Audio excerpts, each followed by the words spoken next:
Politicando, todas as semanas, na Rádio Transforma. Com Eldad Mário, Lígia Portovedo e José Afonso Ferreira. Moderação de Henrique Prior.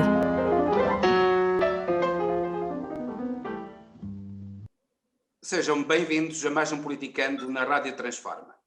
Estamos novamente com a Lígia Portovedo, com o Eldad Mário Neto e com o José Afonso Dias Ferreira. Vamos falar neste programa das vacinas e dos problemas da vacinação em Portugal. Vamos falar da crise no CDS.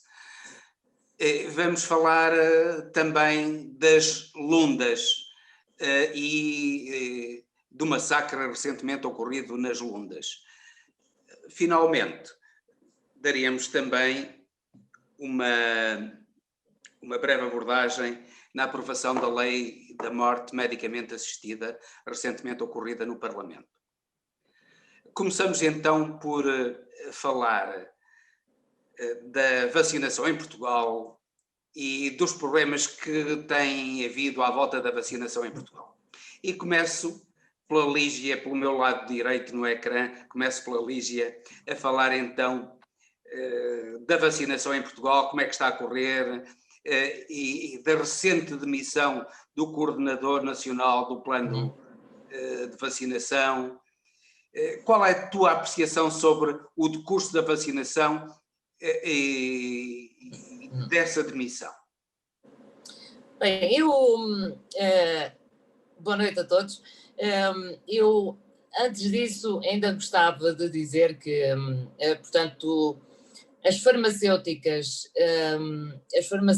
que estão a produzir a vacina e que a contratualizaram com a União Europeia, que ajudou no seu desenvolvimento, portanto, ajudou com muito dinheiro. As farmacêuticas, nomeadamente a AstraZeneca, portou-se muitíssimo mal. Portanto, a AstraZeneca recebeu da União Europeia valores muito altos para poder fazer o desenvolvimento da vacina em tempo recorde e comprometeu-se a disponibilizar à União Europeia quantidades de vacinas que seriam, digamos, suficientes para parte da população que a União Europeia queria contratualizar com a AstraZeneca. Na verdade, a AstraZeneca não fez assim, portanto, logo que teve a vacina pronta, a AstraZeneca aparentemente vendeu-a a outros países e, portanto, logicamente, como os seus recursos em termos produtivos não dão para tudo, deixou a União Europeia para trás. Portanto, este é um exemplo de que nós não podemos, e quando digo nós, estou-me a referir aos Estados, os Estados não podem deixar o desenvolvimento científico, portanto, o desenvolvimento a ciência na área da saúde tem que ser agarrada completamente pelos Estados. Não é possível que os Estados continuem a financiar as empresas privadas e depois, evidentemente, não tenham mão sobre os seus próprios negócios, como é óbvio que não têm, não é? Portanto, na realidade, depois as farmacêuticas podem vender a vacina, não à União Europeia, como era suposto, mas a outros países que lhes pagam mais caro. Portanto, se de facto o mercado é livre, e se o mercado tem que ser livre e tão livre assim, então o Estado tem que tomar conta da área da saúde, e quando digo tomar conta é investir muitíssimo na saúde, de modo que não precise de favores deste nível dos privados. Porque, efetivamente, se os Estados da União Europeia todos tivessem investido na vacina este valor que entregaram à AstraZeneca, provavelmente também poderiam, porque têm meios humanos para isso, e materiais também poderiam ter chegado a um desiderato interessante.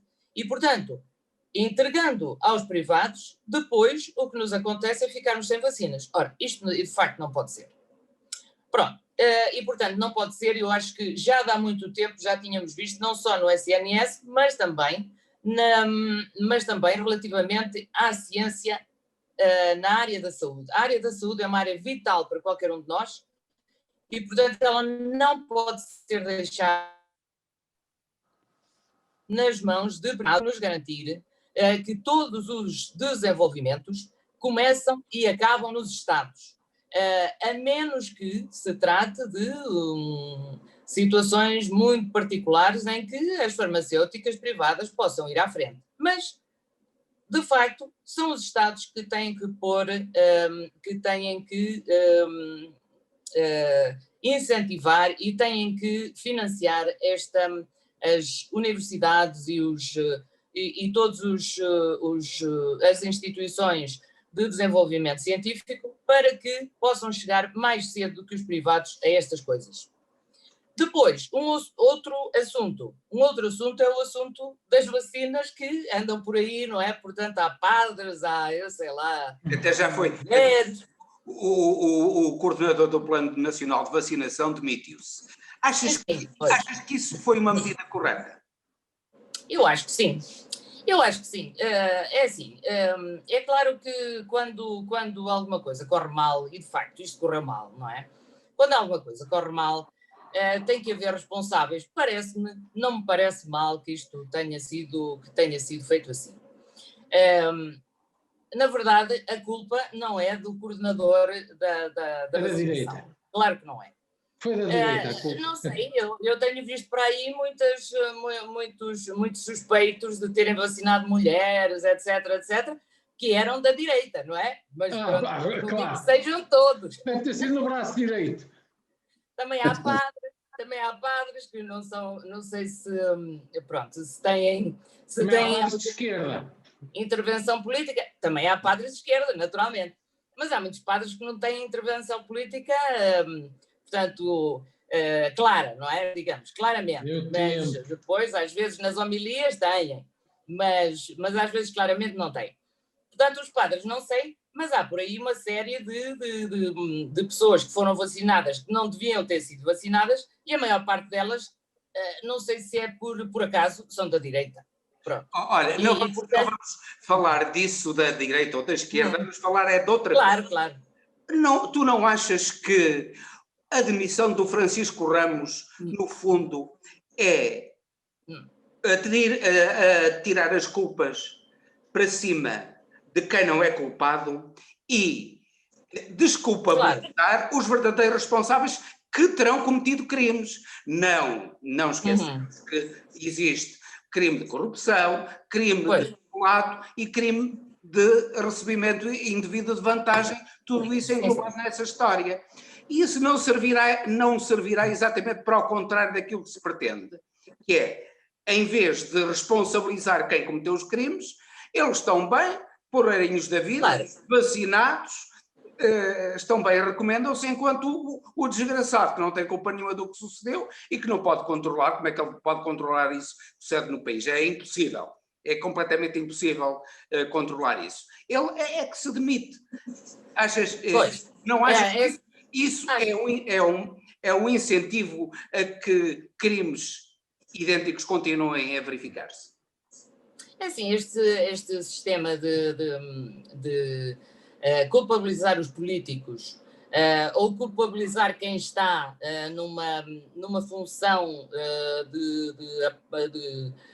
de apoio ao Estado, portanto, é muito normal, não é? Já vem acontecendo há muito tempo. Normalmente agora aquilo que acontece é que, de facto, sempre que há um crime, sempre que há algum desvio às regras ou às normas, culpam-se os políticos e, portanto, digamos, eles têm as costas largas e a partir daí, pronto, há que se demitir e fica tudo resolvido. Claro que isto não fica nada tudo resolvido. Eu, no caso do Dr. Francisco Ramos, parece-me que da parte dele há algo que devia ter sido antecipado. É assim, o Dr. Francisco Ramos sabe, pelos vistos, que pelos vistos as vacinas vêm portanto, a granel. E essas vacinas a granel são divididas em doses. Essas doses, portanto, e de cada vez que se abre um frasco, aquilo tem um determinado tempo, parece que tem um determinado tempo para ser administrado, senão perde a sua validade. É claro que não ter antecipado que vai haver vacinas ou vai haver doses sobrantes e não ter havido uma lista de suplentes, digamos assim, não parece ser muito bom planeamento. E, portanto, dado que isto deu todo este sururu, parece-me que o Dr. Francisco Ramos fez de algum modo bem, até para, digamos, proteger o processo de vacinação, porque senão continuar-se-ia a culpabilizar o Dr. Francisco Ramos, que se mantinha lá, e haveria, de facto, a desculpa para que fossem se continuassem a fazer críticas e a destruir o próprio processo. Eu acho que para proteger o processo, o que ele fez foi, ok, eu vou. Claro que ele cometeu este erro, não é? Este erro que eu estou a dizer. Por outro lado, mas evidentemente tê-lo-á cometido com alguma ingenuidade, porque é incrível que alguém que está responsável por administrar as vacinas não pense nos critérios de feitura da lista e não pense que, sobrando vacinas, pode ir ao próximo lar de terceira idade ou pode ir a algum local onde possa encontrar pessoas a quem possa administrar as vacinas para elas não se estragarem. Mas, em vez disso, o que é que estas pessoas dizem que têm feito? Portanto, estava ao lado a mulher de alguém, ou estava ao lado o padre, ou ao lado estava o tesoureiro, ou também estava o diretor de não sei o quê, e já agora levou a vacina porque estava a sobrar. Provavelmente isto pode acontecer aqui, que estejam a ser desviadas para quem já estava previsto que fossem desviadas, e aí trata-se de um crime praticado por estas pessoas que têm na sua mão administrar vacinas, em que as desviaram para pessoas que não era suposto. Se de facto elas sobram e não há quem as dar, porque não há uma lista alternativa, então há o bom senso. Se de facto as pessoas com mais idade estão à frente na lista, por que não ir a um local onde se podem encontrar essas mesmas pessoas com mais idade e administrar as vacinas? Mário, o que é que tu entendes relativamente às vacinas, às farmacêuticas, à ligação às farmacêuticas, do problema da falta de abastecimento e de cumprimento de contratos, nomeadamente por falta das farmacêuticas, que não foi apenas a AstraZeneca, e sobre este problema da distribuição indevida de vacinas a quem não as devia receber? É uma pincelada muito rápida, porque eu acho que sobre as farmacêuticas a Lígia já disse praticamente tudo e eu corroboro o que disse. Mas avançar que a União Europeia tem dentro dos seus regulamentos, e a Comissão designadamente, tem os instrumentos jurídicos que pode acionar no sentido de obrigar ao adimplemento contratual que foi feito com as farmacêuticas.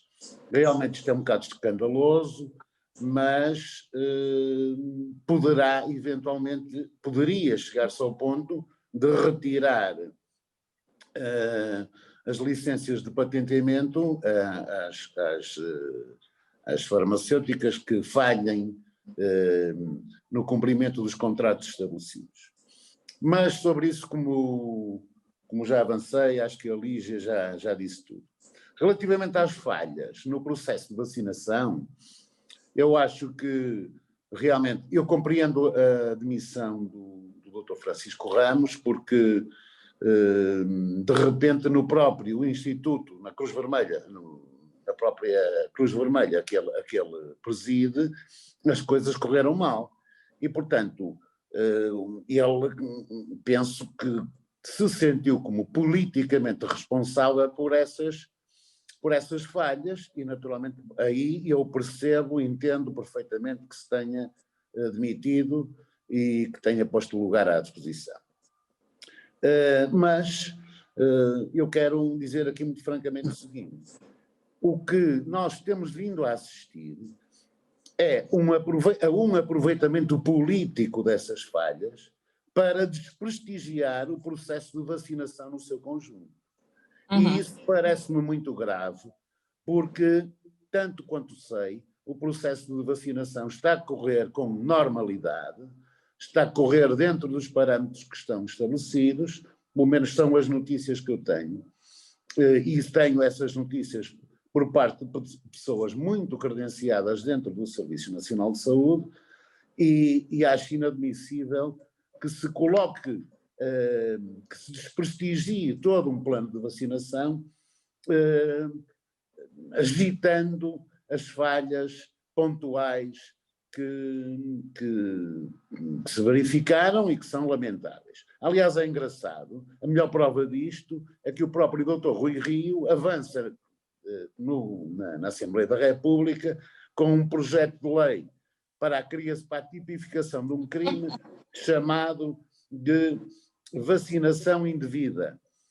Ora bem, eu acho isto um disparate e eu, coitado dos professores Antunes Varela, do professor Alberto Reis e de outros grandes juristas que devem ter dado voltas na tumba, porque isto é uma coisa absolutamente absurda e não tem pés nem cabeça. Até porque o crime já está tipificado e que são aqueles que o Henrique já invocou e que têm naturalmente a ver com a corrupção e com o favorecimento, com o recebimento indevido de vantagem. E até, eventualmente, em alguns casos, com o próprio peculato. Portanto, isto é mais uma bandeira que se agita para desprestigiar aquilo que tem de ser prestigiado e defendido. Pronto, sobre isto era o que eu queria dizer. Tu, José Afonso, também partilhas das opiniões da Lígia e do Mário? Muito boa noite, Henrique, Mário e Lígia, e o nosso distinto público. Da Lígia discordo em quase tudo, felizmente. Aquela sua dicotomia direita-esquerda não poderia estar mais em desacordo, graças a Deus. Isso, não. Concordo com o Mário, mas já vou explicar porquê, mas não vou gastar 12 minutos, está descansado. Já vou, concordo com o Mário quando ele diz que o doutor Francisco Ramos não tinha, objetivamente, e vou começar por aí, condições políticas para se manter no cargo, até porque, isso ele não disse, mas eu completo, também se pôs a jeito. Quando ele se vai meter, eu acho que em seara alheia num terreno que não era o dele, que não era o campo da política, não tinha nada que se meter na política, tinha que ser eficiente, prestar um bom serviço ao país, num momento difícil, o país ficar-lhe eternamente grato por isso, e não se meter cá com os eleitores do Chega, ou com quaisquer eleitores, até porque eu acho que podemos, os eleitores, a partir do momento que uma força política é admitida a uma eleição, antes de tudo, os eleitores, todos eles, sejam lá de quem for, têm que ser respeitados. E, portanto, pode-se meter até com o André Ventura, agora com os eleitores do Chega ou de quem quer que seja, acho que não se devia meter, e esteve muito mal. Quando uma coisa começa torta, não tarda ou nunca assim direita, como diz o povo, para azar dos azares, teria que ter na sua própria casa, como disse muito bem o Mário, teria que ter, portanto, um problema, e aí ficou completamente sem espaço. Além de que, sendo que isto é eu queria dizer aqui outra coisa, eu concordo também com o Mário quando diz que globalmente o processo está a correr relativamente bem dentro das condições do que temos para vacinar, o que tem, eu nem acho que seja com... Eu acho que é uma especulação jornalística, os jornalistas andam à procura de casinhos, e não acho que não vejo que seja o doutor Rio, que seja até o André Ventura, que seja a extrema-esquerda aqui a aproveitar-se politicamente de nada. Até acho que temos tido uma maturidade política a todos os níveis, até o André Ventura, mas todos os partidos se têm aproveitado muito pouco. Não concordo com essa visão Não, eu não acho que tenham feito política à conta disto. Se honestamente há uma posição ou outra mais demagógica, aquela história de se não querer vacinar, uns ou todos têm estado mal globalmente. A Ministra da Saúde dá uma entrevista ainda agora completamente oca, vazia, muito pouco consentânea com a sua função, na minha modesta opinião, e portanto eu acho que todos têm estado bem e mal dentro disto. Mas acho que globalmente, agora, o que é que tem acontecido? A comunicação social anda aqui à procura de casinhos. Eu acho que isto faz parte de um país pequeno e de um país que discute pequenas coisas. E nós na praça pública, se repararmos, não discutimos as grandes coisas. Podemos aproveitar para discutir as consequências. Aliás, tivemos umas eleições presidenciais há poucos dias e viu-se o que foi o nível do debate. E o nível do debate em Portugal é cada vez menor. E estamos no nível do lixo. E, portanto, estamos aqui agora... Perfeitamente foram ali ao café do lado, à pastelaria, meter 9 vacinas, isso é uma notícia. A notícia agora é isso. E, portanto, eu acho que globalmente o processo não tem corrido mal. Francisco Ramos foi demitido e foi muito bem. Temos que acelerar. Aliás, uma das coisas que eu discordo, e discordo com a Lígia na sua dicotomia esquerda-direita nestas questões, é, por exemplo, eu não percebo porque é que os prestadores de serviço Nacional de Saúde têm que ser privilegiados em relação aos outros médicos só porque trabalham no privado. Antes de mais, são todos profissionais que correm o mesmo risco profissional. Segundo, são todos portugueses. Eu acho que o objetivo Também já foram vacinados. Será vacinar os 10 milhões de portugueses, não é os que trabalham primeiro para o Estado e depois vêm os outros. E, portanto, se são todos profissionais de saúde, independentemente do local onde trabalham, e é nisso que eu discordo da Lígia, eu acho que o Sistema Nacional de Saúde não é serviço nacional, tem que haver um sistema nacional e tem que ser os melhores, mais preparados naquele momento a prestar o serviço, independentemente de ser público ou ser privado. É a minha opinião, respeito a tua, mas não concordo, como é evidente.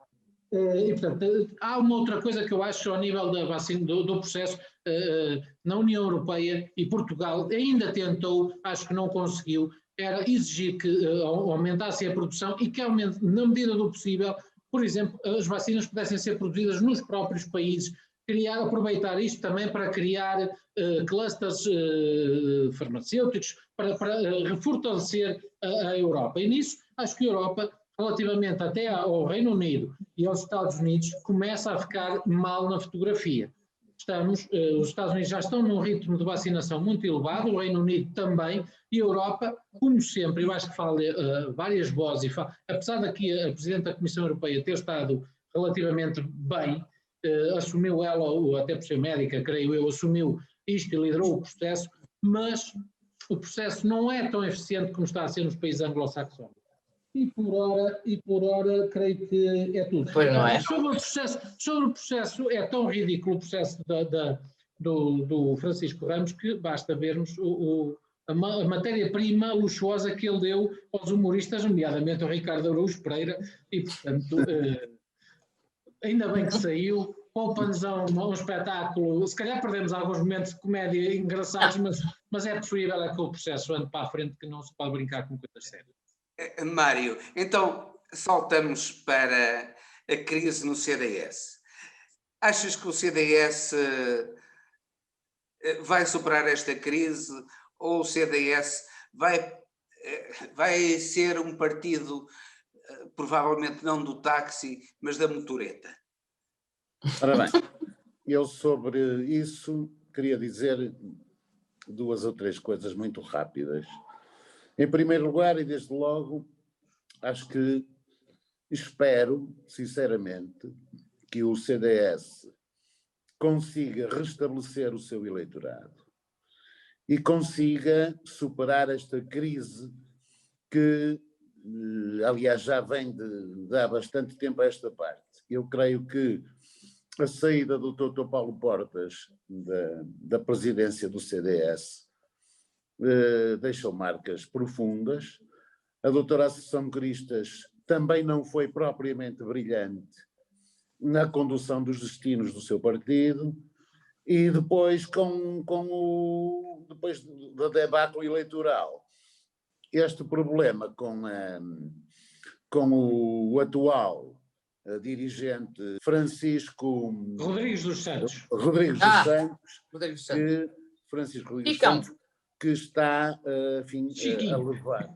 a levar o CDS para uma situação, ou pode levar o CDS para uma situação de, enfim, de uma certa insolvência eleitoral.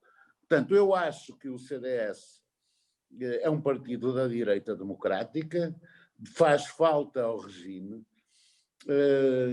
e penso que seria bom que conseguisse restabelecer um certo prestígio a nível dos seus comandos e a nível da sua direção, para recuperarem o eleitorado perdido a favor desse populista chamado André Ventura, que esse sim, convém que perca peso eleitoral e importância política no nosso país. Portanto, eu só posso desejar ao CDS, e aqui em particular ao Afonso, só posso desejar que consiga restabelecer-se rapidamente desta crise. Afonso, tu como militante do CDS, como vês essa crise do CDS e as candidaturas, nomeadamente, fala-se, Adolfo Mesquita Nunes já apresentou a sua, mas parece que Nuno Melo também quer avançar. O que é que achas? Seria Adolfo Mesquita Nunes ou Nuno Melo, qual deles o capaz de restabelecer a confiança? No fundo é uma confiança que não é só no eleitorado do CDS, é uma confiança que os outros partidos, até uma respeitabilidade que o líder do CDS deve ter perante os outros partidos. Muito bem. Começava por aí, muito bem, Henrique. O nível de respeitabilidade, não é que não tenha respeitabilidade, mas o atual presidente, em apenas um ano, conseguiu expor as suas fragilidades pessoais e políticas a um nível quase do ridículo. E hoje o presidente do CDS é quase que é maltratado por um qualquer cozinheiro deste país, por mais respeitável que seja a profissão. E, portanto, foi a este nível que nós chegamos. Ser gozados quase nos cafés, a sorte é que eles estão fechados. E, portanto, isto tem que mudar. Isto é verdade. Isto tem que mudar urgentemente. Como é que chegamos aqui? O CDS é um partido em crise permanente. E, portanto, se nós virmos a história do CDS, eu já lá ando há 20 e muitos anos como militante, como dirigente, fui conselheiro nacional 12 anos, autarca 20, sempre em representação do CDS, continuo a ser um militante de base e com muita honra e muito orgulho, e eu já vos disse neste programa, vocês, Deus queira que não aconteça nada ao CDS, vão ter muita pena, porque o que vier a seguir é muito pior. Portanto, o Mário tem toda a inteira razão, é um partido fundador da democracia, é um partido que está em 2 governos autónomos deste país, estamos nos Açores, na Madeira, temos, salvo erro, 6 ou 7 câmaras neste país e muito bem lideradas. Ponte de Lima é um exemplo de governação, albergaria, as nossas câmaras, poucas, mas são todas elas muito bem governadas. Tivemos ministros que fizeram em momentos muito difíceis grandes serviços ao país, estou-me a lembrar do Mota Soares na Segurança Social, Paulo Portas na Defesa e depois nos negócios estrangeiros, num momento particularmente difícil, tantos outros, Pires de Lima, tantos outros, também cometemos erros como todos cometem.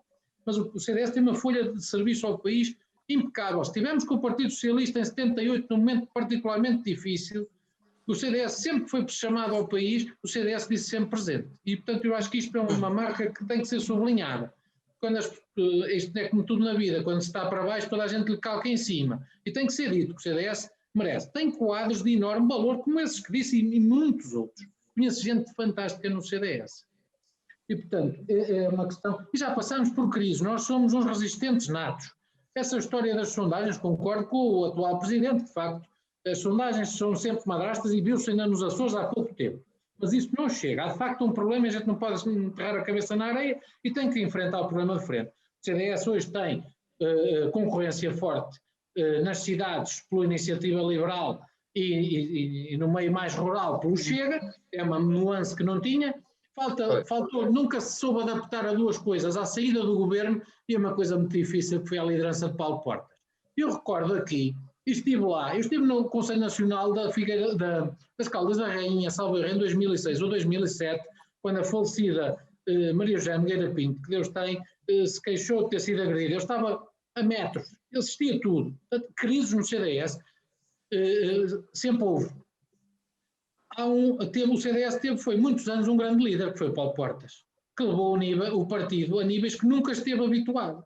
E, portanto, temos que dar mérito também ao Paulo Portas, que foi um grande político, com uma grande mestria, pôs o CDS, se calhar, acima do que era o seu eleitorado natural. E há aqui um problema de base, que é que o CDS, se nós formos ao nome, começa na gênese, Centro Democrático Social. O CDS tem um problema e a direita portuguesa tem que se reconfigurar. E se nós virmos, o CDS, por exemplo, o problema do Freitas do Amaral com a sua base eleitoral é que nunca encaixou. A base era muito mais à direita do que os seus líderes. E, portanto, à direita está-se a dar uma reconfiguração. Eu não sei o que é que vai acontecer ao CDS. Tenho muita pena se não se souber adaptar, se não souber ser útil. Eu espero que o CDS encontre com o Nuno Melo, com qualquer um dos líderes, tem quadros suficientes e muitos outros que a gente não disse aqui. Tem muitos quadros. A própria Assunção Cristas foi pena. Está a acontecer uma coisa ao Francisco como aconteceu à Assunção. A Assunção tem quase 20% de Lisboa, embaidece e entra e achou que aquilo que se ia transpor para o país. O Francisco teve 5%, não morreu nas Açores e achou que já não tinha morrido. Ambos erraram e viu-se, correu mal a seguir. E, portanto, cometem o mesmo erro. Eu para terminar, eu espero que o CDS aprenda com os erros, se reencontre, encontre um discurso que seja útil ao país. Eu acho que é ir buscar a nossa matriz do passado e encontrar as respostas. O CDS tem que ser útil. Eu lembro-me de uma campanha que eu gostei muito, do Paulo Portas, que se dizia o CDS era o voto útil. E o Paulo Portas dizia uma coisa, entre aquelas coisas, dizia que era o voto útil, e para ser o voto útil tinha que ter 8%, e teve-os. E, portanto, o CDS tem que se elevar a um nível, e é onde está o Chega hoje. O Portas tinha inteira razão. É um partido à direita do PSD, se não andar nos 7% ou 8%, não serve para nada. E, portanto, é essa a fasquia. Foi aí que o Portas chegou a andar nos 10 em anos melhores, mas foi sempre essa a fasquia. E é aí que o CDS tem que ambicionar. Para lá chegar, é combater os que estão à nossa direita, sobretudo, combater o que está à nossa esquerda, que é o PSD, que tem uma liderança muito frágil, e arrumar a casa. Quando a casa não há pontos ralho e ninguém tem razão, é o que está a acontecer neste momento do CDS. Mas eu sou um tipo positivo, até aliás costumo dizer que é por ser eu sou tão otimista e, portanto, acho que o CDS tem futuro, tem passado e vai ter futuro. Tu és otimista, tu és sportinguista, não é? São as minhas credenciais de otimismo. Sportinguista de CDS, só posso ser otimista. Lígia, que é que a tua opinião? Assim, muito rapidamente, eu não sei se ainda irão, e com muita pena minha também, não sei se ainda irão a tempo de salvar o CDS.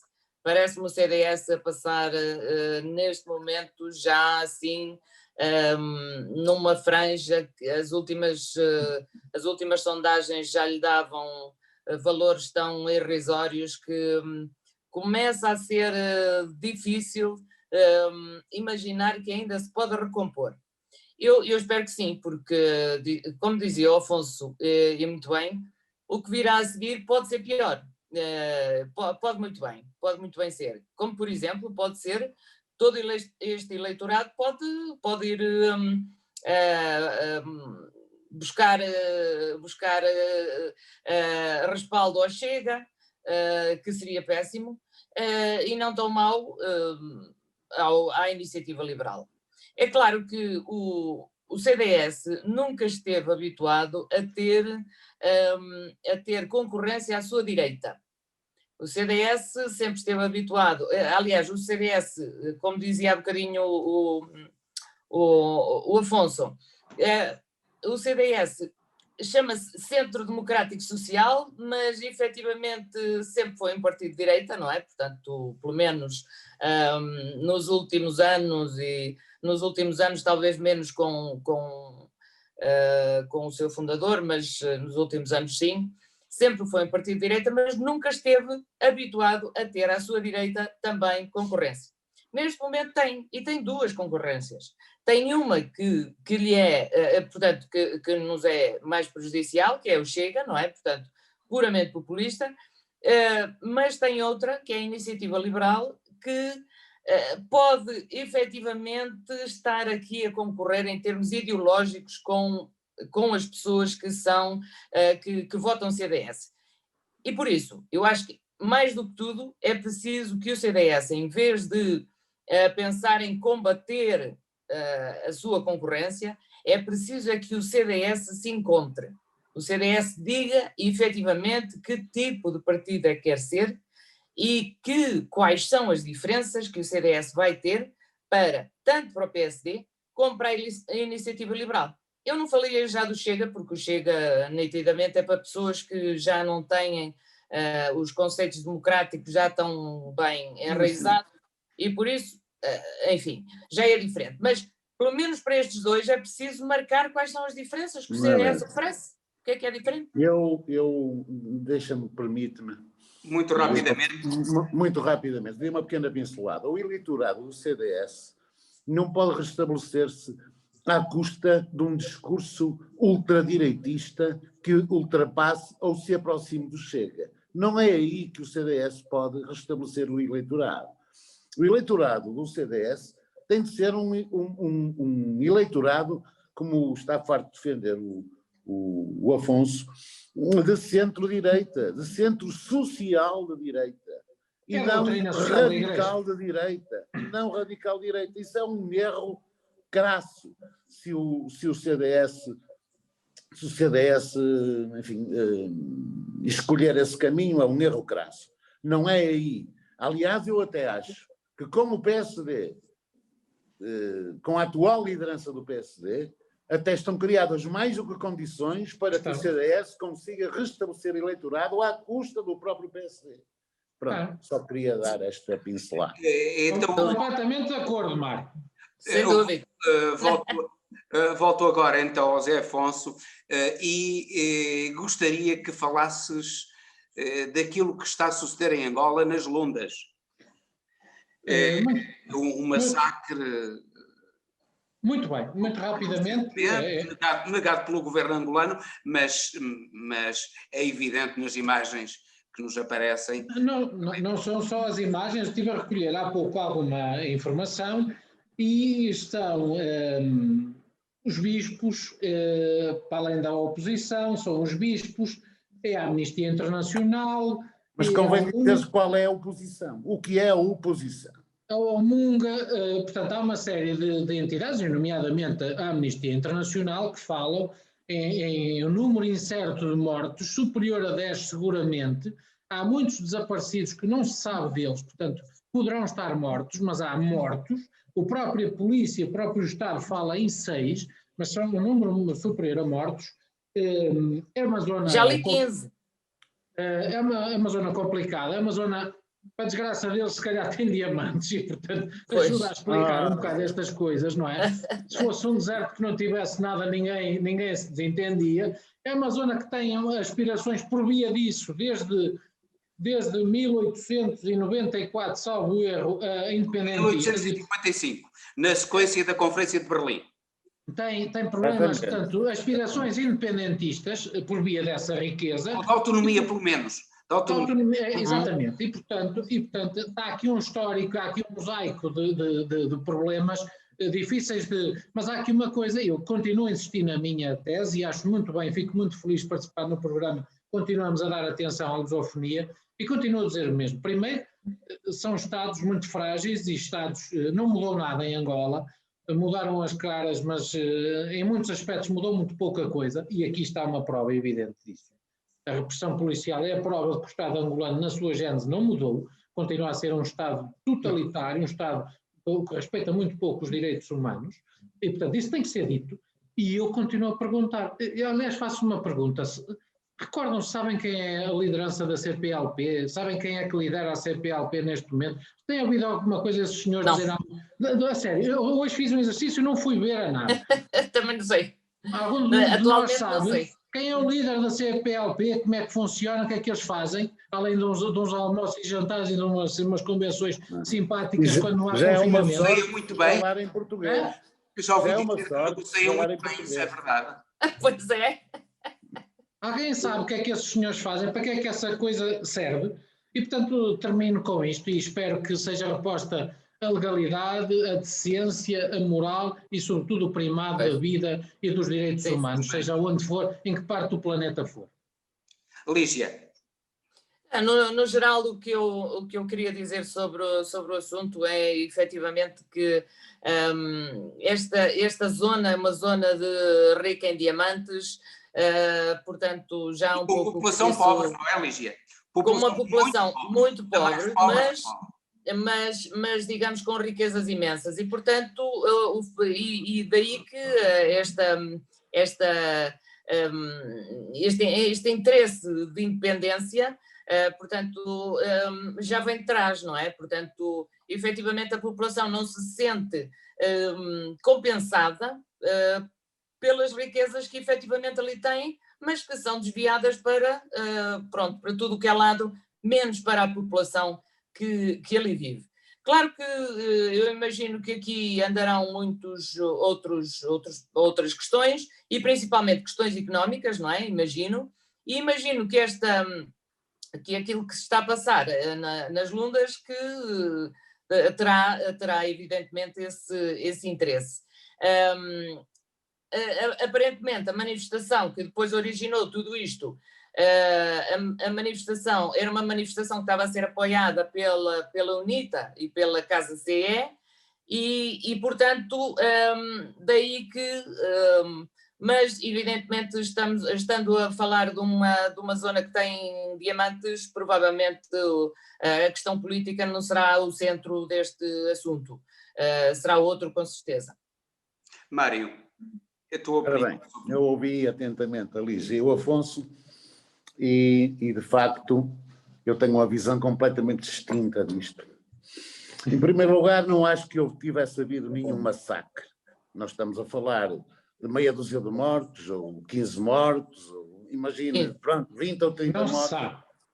Não se sabe, mas chamar a isto massacre é preciso ter muito má vontade ou boa vontade, conforme o ângulo porque se vê esta realidade.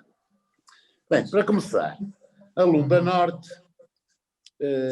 tem uma área que é bastante superior à área de Portugal. Só que não tem 10 milhões de habitantes, tem 900 e tal mil, não chega a 1 milhão de habitantes. Portanto, é uma zona relativamente pouco povoada. O que é a Lunda Norte?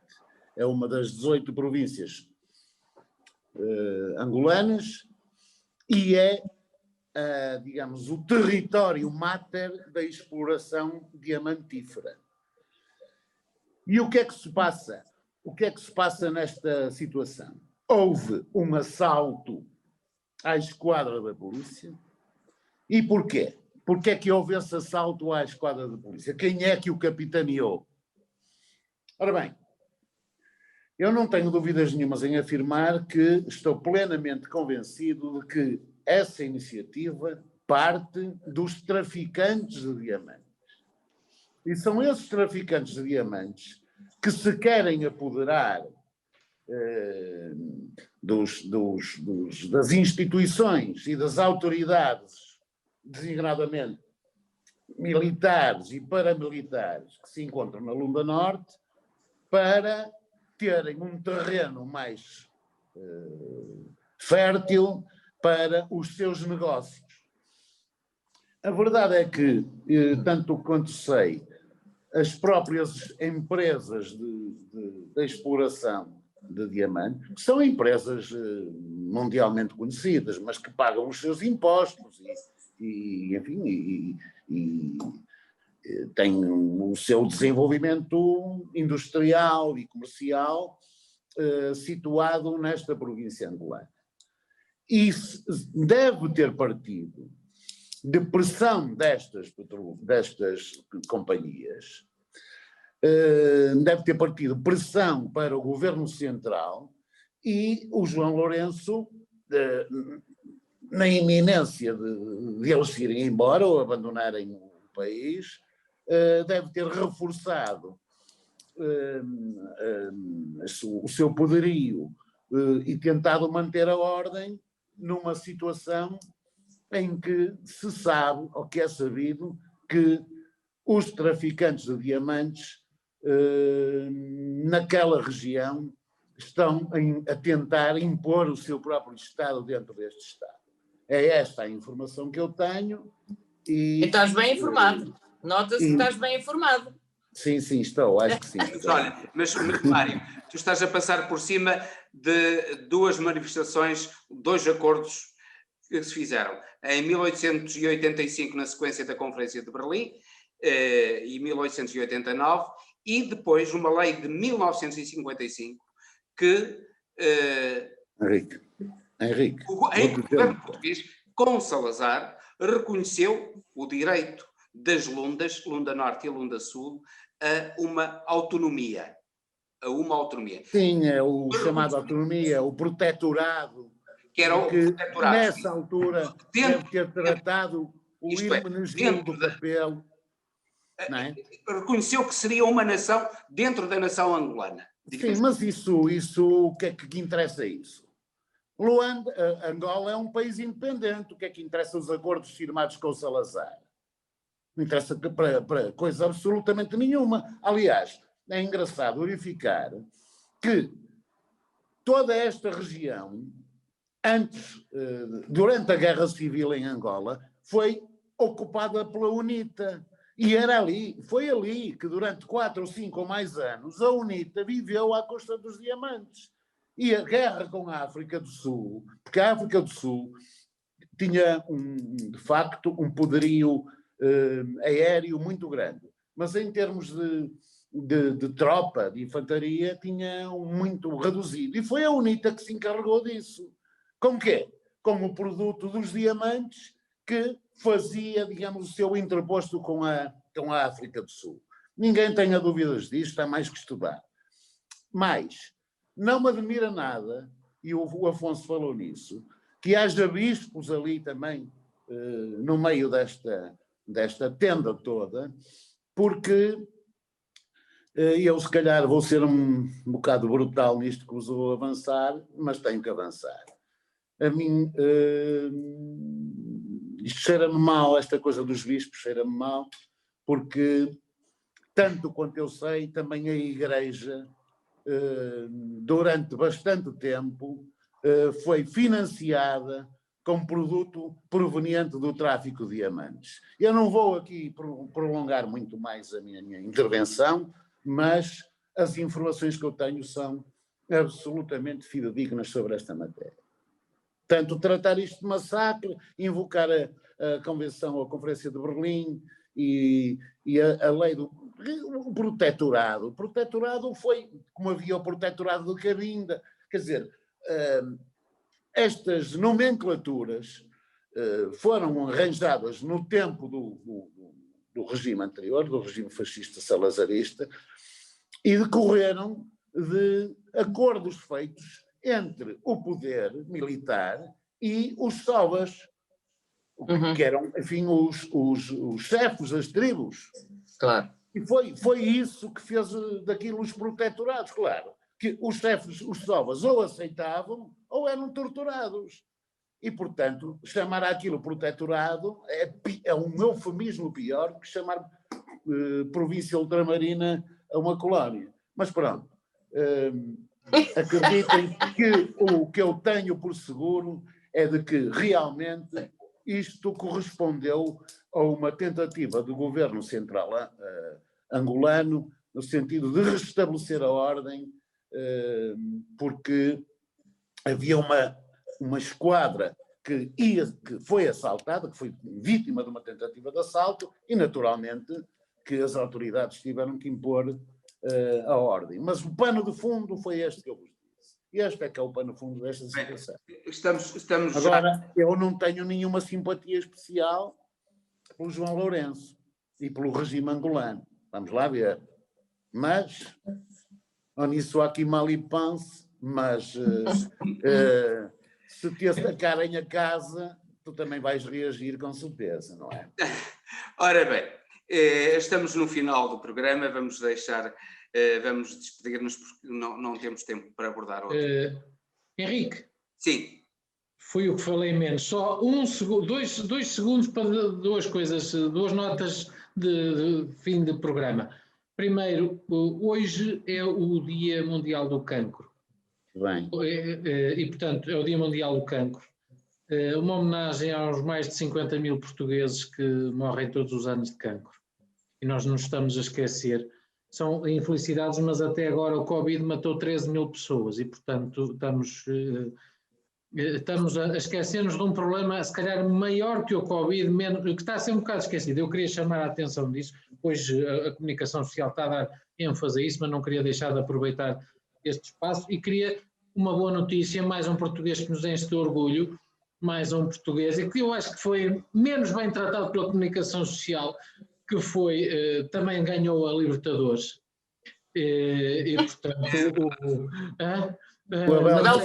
não tem o nome santo, já não nome bonito que é Ferreira, o Abel Ferreira. Portanto, Abel Ferreira, de Braga. Exatamente. Já não foi só o Jesus, o endeusado. Exatamente, e eu gostava de terminar o programa aqui com um grande abraço e uma homenagem ao Abel Ferreira, de facto, mais um português notável. Terminamos em beleza,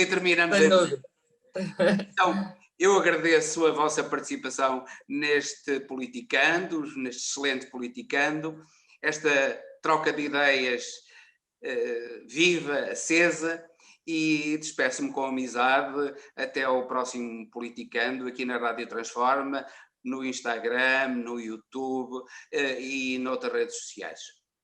Boa noite.